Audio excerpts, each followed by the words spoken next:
નમસ્કાર વિદ્યાર્થી મિત્રો, હવે અલગ અલગ કોમ્પિટિટિવ એક્ઝામમાં આ જે યોજનાઓ છે, યોજનાઓ વિશેના ક્વેશ્ચન ખૂબ જ પૂછાય છે. તો હવેથી આપણે એક પછી એક દરેક યોજનાનો ડેઇલી એક વિડીયો લઈને આવતા રહીશું. હવે આજે આપણે જે ભણવાનું છે એ પ્રધાનમંત્રી સૂર્યઘર મફત વીજળી યોજના વિશે ભણવાનું છે. તો આ યોજનાની દરેક માહિતી ડિટેલમાં કીધી છે, તો છેલ્લે સુધી જોડાયેલા રહેજો મિત્રો. તો આપણે હવે શરૂઆત કરીશું. ભારત સરકાર દ્વારા 13 ફેબ્રુઆરી 2024ના રોજ વડાપ્રધાન નરેન્દ્ર મોદી દ્વારા શરૂ કરાયેલી હતી આ યોજના. 13 ફેબ્રુઆરી 2024. આ યોજના ઘરઆંગણે રૂફટોપ સોલાર આરટીએસ સ્થાપન વધારવા માટે મહત્વપૂર્ણ યોજના છે. યોજનાનો મુખ્ય હેતુ દેશમાં 1 કરોડ ઘરોમાં સોલાર રૂફટોપ સિસ્ટમ લગાવી મફત વીજળી ઉપલબ્ધ કરાવવાનો છે. હવે મુખ્ય મુદ્દાઓની વાત કરીએ તો યોજનાનું નામ છે પીએમ સૂર્યઘર મુફ્ત બિજલી યોજના. આની શરૂઆતની વાત કરીએ તો 13 ફેબ્રુઆરી 2024. હવે આનું નોડલ મંત્રાલય કયું છે તો કે ministry of new and renewable energy MNRE. કુલ બજેટની વાત કરીએ તો 75,021 કરોડ રૂપિયા. હવે લક્ષ્યની વાત કરીએ તો માર્ચ 2027 સુધી 1 કરોડ ઘરોમાં રૂફટોપ સોલારનું સ્થાપન કરવું.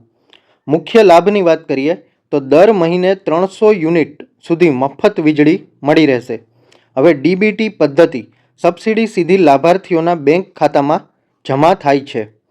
હવે સબસિડીનું માળખું શું છે તો કે સોલાર ક્ષમતા સબસિડી 2 કિલોવોટ સુધી બરાબર પ્રતિ કિલોવોટ 30,000 રૂપિયા અને મહત્તમ 60,000 રૂપિયા, અને 3 કિલોવોટ હોય તો વધુ મહત્તમ 78,000 સુધીની સહાય મળી રહેશે.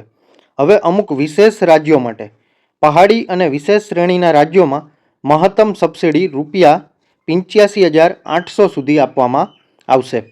હવે લોનની સુવિધા 3 કિલોવોટ સુધીની સિસ્ટમ માટે ઓછા વ્યાજે લોન ઉપલબ્ધ થઈ જશે. વ્યાજનો દર છે 5.75% લઈ અને 7% સુધીનો. હવે પર્યાવરણ અને રોજગાર વિશે વાત કરીએ તો 25 વર્ષમાં અંદાજે 720 મિલિયન ટન કાર્બન ડાયોક્સાઇડ ઉત્સર્જનમાં ઘટાડો થશે અને આશરે 17 લાખ સીધી નોકરીઓ સર્જાવાની સંભાવના છે. હવે મોડલ સોલાર વિલેજ યોજના એની વાત કરીએ તો દરેક જિલ્લામાં એક મોડેલ સોલાર વિલેજ વિકસાવવામાં આવશે. કુલ ફાળવણી આના માટે 800 કરોડ રૂપિયાની કરવામાં આવી છે. શ્રેષ્ઠ કામગીરી કરનાર ગામને 1 કરોડ રૂપિયાનું પ્રોત્સાહન પણ આપવામાં આવશે. હવે સ્થાનિક સંસ્થાઓ માટે પ્રોત્સાહન.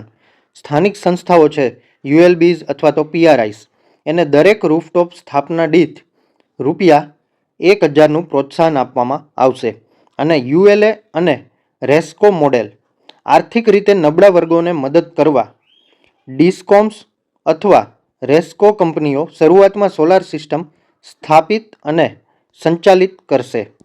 હવે 2026 સુધીની પ્રગતિની વાત કરીએ તો 32 લાખથી વધારે ઘરો સોલરાઇઝ્ડ થઈ ગયા છે અને ગુજરાત દેશમાં સ્થાપનામાં પ્રથમ સ્થાને છે. એના પછી મહારાષ્ટ્રનો સમાવેશ થાય છે અને ઉત્તર પ્રદેશનો સમાવેશ થાય છે.